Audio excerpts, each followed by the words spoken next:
Hello, aujourd'hui je vais parler d'un sujet qu'on a très souvent quand on accompagne des PME ou des TPE avec notre programme Clarté. Donc en fait souvent ces entreprises-là, elles marchent déjà un peu et souvent elles vont essayer de se structurer.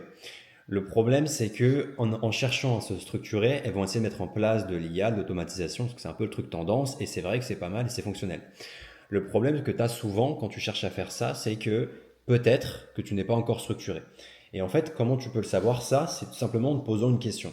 C'est si demain, moi, je rentre dans ton entreprise, est-ce que tu as un document, est-ce que tu as quelque chose, est-ce que tu as des process à me donner qui sont compréhensibles où je pourrais reproduire ton travail sans avoir besoin de t'appeler?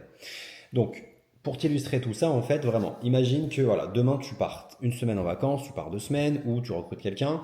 Est-ce que tu sais si tes clients vont être livrés? Est-ce que tu sais que tes devis partent? Est-ce que ton équipe sait quoi faire sans t'appeler?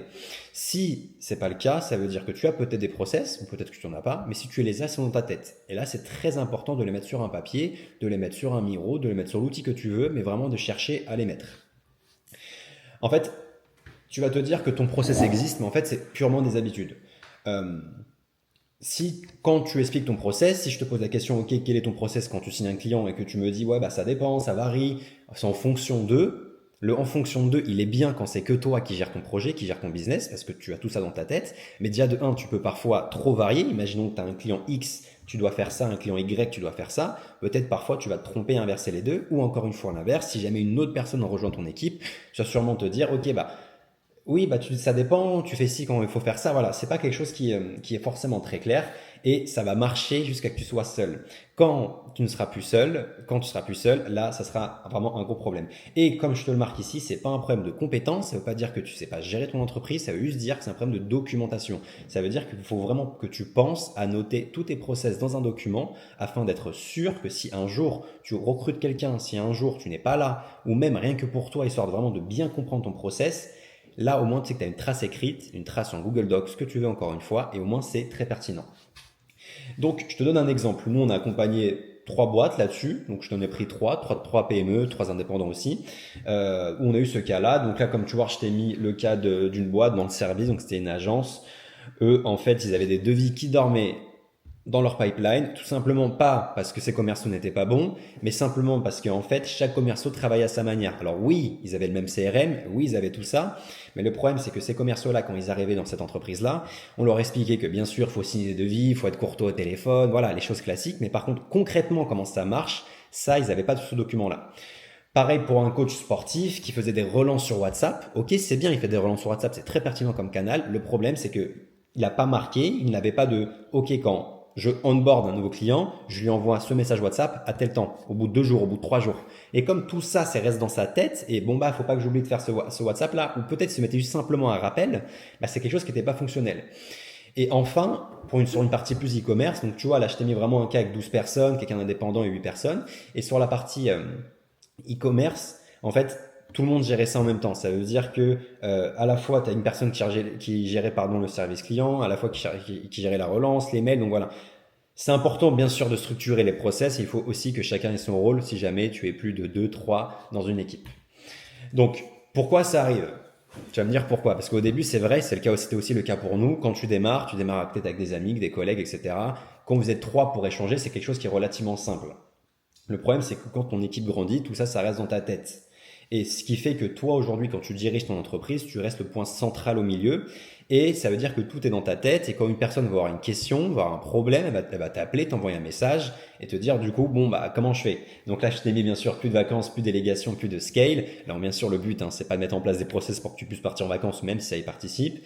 Mais surtout, l'idée, c'est que tu puisses scale, encore une fois. Parce que si demain, tu dois prendre même un freelance ou de prendre un salarié et qui doit t'appuyer, t'épauler sur un de tes process, voilà, il y a le terme process dedans. Si ton process il n'est pas clair, ça va pas marcher. Donc c'est quelque chose qui n'est pas vraiment scalable. Donc nous, pour remédier à ça, et c'est pas nous, hein, c'est quelque chose qui existe dans même les très grosses entreprises comme les petites qu'on accompagne, on met en place en fait un SOP qui s'appelle Standard Operating Procedure. Donc en fait, dans ce document-là, c'est un document, tu vas décrire comment fonctionne ton process. Par exemple, dès que tu as signé un client, qu'est-ce qui se passe après, étape par étape. Comme je te l'ai marqué, c'est un document de 1 à 2 pages. Hein, le but, c'est pas que ça soit un document de 50 pages que personne va lire, ça va être très chiant. Et L'idée, c'est que, voilà, ça dépend de la situation, mais imaginons que toi, tu reprends un freelance, tu fais venir un collègue à toi dans un projet, c'est que, voilà, il peut devenir autonome en 3 jours au lieu de 3 semaines. Pourquoi? Parce qu'il a ce document à s'appuyer. Imaginons que tu lui dises, bah écoute, toi, tu t'occupes de l'onboarding client. Ok, donc forcément, tu vas quand même lui partager un peu de valeur à l'oral, mais si jamais il a une question, il sait qu'il a juste en fait à suivre des étapes. C'est comme une recette de cuisine. Donc voilà, et bien sûr, je rappelle là-dessus, c'est quelque chose qui est très important aussi. Si jamais X personnes part en vacances dans ton entreprise, le process continue. Pourquoi? Parce que quelqu'un d'autre pourra prendre la main, parce qu'il a encore une fois juste à suivre ces étapes de cuisine-là. Euh, et ce qui est très bien quand tu construis ton SOP aussi, c'est que ça va te faire apparaître des problèmes que peut-être que tu ne pensais pas qu'ils existaient. Dans le sens où, en fait, quand tu vas construire un SOP, tu vas te baser sur un process, donc encore une fois, par exemple la facturation client ou l'onboarding, et en gros, tu vas aller par étape, et le but, ça va être de décrire qu'est-ce qui se passe après chaque étape. Et là, tu vas voir, tu vas commencer à te poser des questions, et encore une fois, comme je te l'ai dit au début de la vidéo, si tu dis beaucoup de ça dépend, ou peut-être, ou ça varie, tu vas voir que là, le but, c'est de creuser, que ça soit presque mathématique. Si ça égale ça, alors ça. Donc voilà. Comment créer ta SOP? Donc tu choisis un process le plus douloureux au début. Je pense que c'est là où ça aura le plus d'impact. Si tu vois que tu as beaucoup de problèmes au niveau de la facturation, de la relance client, du suivi, etc., prends ce process-là. Tu vas te poser 5 questions. Le déclencheur, donc ok, quand, comment je dois utiliser cette SOP-là? Donc par exemple, dans le cas du service client, quand un client envoie un mail, ah mon produit, enfin je vais me faire rembourser ou je sais pas dans quel domaine tu es. Ok, qui s'occupe de ça? Les étapes, les outils, les frictions. C'est bien de tout décrire vraiment. Faut pas juste se dire ok, bah le déclencheur, bah dès que je reçois un message sur WhatsApp parce qu'un client veut se faire rembourser, non.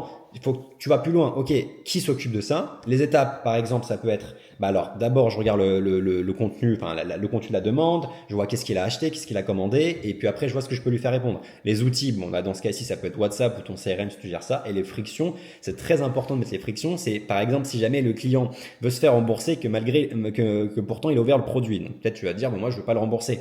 Ok, mais là, du coup, tu marques quelle est la procédure à suivre. Parce que le but, c'est pas que tu fasses que les étapes positives quand c'est simple, c'est aussi les étapes quand c'est négatif. Ce qui fait que quand la personne va gérer ça, si jamais elle va avoir un cas, elle va se dire, ok, je sais ce que je dois faire. Donc voilà, pose tout ça à plat, tu choisis un responsable, un livrable et un délai, et tu donnes ça à tes équipes et tu compares les versions. Donc ça veut dire que n'hésite pas à, si jamais vous êtes plus de 2 dans une équipe, tu vas voir, ça peut être très intéressant de comparer tout ça. Vous vous posez, vous prenez un process ensemble, par exemple l'onboarding client, et vous vous dites, ok, viens on fait un SOP chacun. Comme ça, à la fin, vous allez voir que souvent, vous n'avez pas la même version, parce qu'il y a toujours un qui utilise un outil ou l'autre, et ça vous permet après de comparer tout ça. Donc nous, pour vous simplifier un peu la vie, tout ça, on a créé un outil qui s'appelle en fait un générateur de SOP que vous pouvez retrouver sur sop.neptula.com, vous aurez le lien en description. Et en fait, ça vous permet de choisir un process, vente, onboarding, recrutement. Vous avez une IA qui va directement vous poser les questions. Elle va creuser quand vous dites ben, ça dépend, ça varie, quand elle voit que c'est pas sûr ou qu'encore une fois, quand il y a des points de friction. Et après, ça vous permet en un clic de télécharger la SOP. C'est 100% gratuit, pas besoin de compte, ça dure 5 minutes. Donc voilà. Je vais vous montrer aussi maintenant un petit exemple d'SOP que vous pouvez générer grâce à ça. Donc voici le document en fait que vous pouvez obtenir. Donc c'est un document de 2 pages avec, donc là c'est un support client e-commerce avec les étapes du process, le déclencheur, le responsable et la fréquence. Et aussi à la fin, vous aurez un petit point sur les points de friction élevés, modérés. Donc voilà, point de friction par exemple sont regardés ici. Aucun délai de réponse formalisé, ça serait que ça existe souvent quand vous avez des relances de factures, tout ça. Sinon vous allez dire oui, bah, je vais le relancer. Non, il faut que ça soit écrit. Vous faites une relance tous les 2 jours, 3 jours, 4 jours. Et évitez, ça dépend. Je peux comprendre que peut-être dans un process, vous connaissez la personne ou la personne était gentille avec vos téléphones ou vous osez pas. Non, tout doit être mathématique comme ça là-dessus. Et après, vous verrez l'intérêt d'automatiser tout ça. Donc voilà, donc comme je vous disais, vous pouvez aller sur sop.neptula. Je vais vous montrer un peu maintenant l'outil qu'on a créé qui est encore une fois 100% gratuit. Si j'arrive à aller dessus, hop. Donc voilà, vous cliquez sur commencer gratuitement, vous avez une petite description. Vous sélectionnez un process, on va prendre par exemple support client, vous mettez de quel domaine vous venez. Alors, quelle activité? C'est important de mettre de l'activité, hein, c'est pas pour récolter 100% d'infos sur vous, c'est que forcément l'IA doit être un peu personnalisée. La taille de l'équipe, démarrer l'interview, et voilà, on peut voir que là, il y a qui me pose des questions, et par exemple, on va dire sur WhatsApp, hop. Et là, d'accord, tout se passe sur WhatsApp et concrètement, quand un message arrive, qui voit en premier, qu'est-ce qu'il fait à ce moment-là. Donc vous allez voir, les questions, elles sont un peu chiantes. Vous allez voir, c'est fait exprès. C'est fait exprès, c'est pour vraiment creuser dans votre process et à la fin, vous aurez un document qui sera hyper personnalisé. Donc vraiment, jouer le jeu, c'est 100% gratuit, ça vous coûte rien. Pour télécharger le PDF, pareil, pas besoin d'attendre de recevoir un mail. Donc je vous laisse essayer tout ça. Et voilà, donc si aujourd'hui, encore une fois, ta boîte, elle ne tourne pas, sans toi, c'est pas un problème d'outils, c'est pas un problème d'IA. Tout l'IA va pas changer, l'IA va amplifier quelque chose. Et l'IA, si c'est le bordel, elle va amplifier le bordel. Donc ce qui change, c'est vraiment rendre tes process visibles et compréhensibles. Tu commences par le pire, comme je te disais, le plus douloureux. Tu le documentes, tu le donnes à ton équipe, tu regardes ce qui se passe. Et voilà, donc si jamais tu veux essayer notre outil, tu as le lien en description. N'hésite pas à me faire de retour. Donc sur la prochaine vidéo, je te montrerai nous en fait, concrètement dans l'agence comment on crée un process, comment on le map sur Miro. Je vais te montrer un peu toute notre stratégie autour de ça. Et d'ici là, si tu as des questions, n'hésite pas à les poser en commentaire. Et je te souhaite une bonne journée.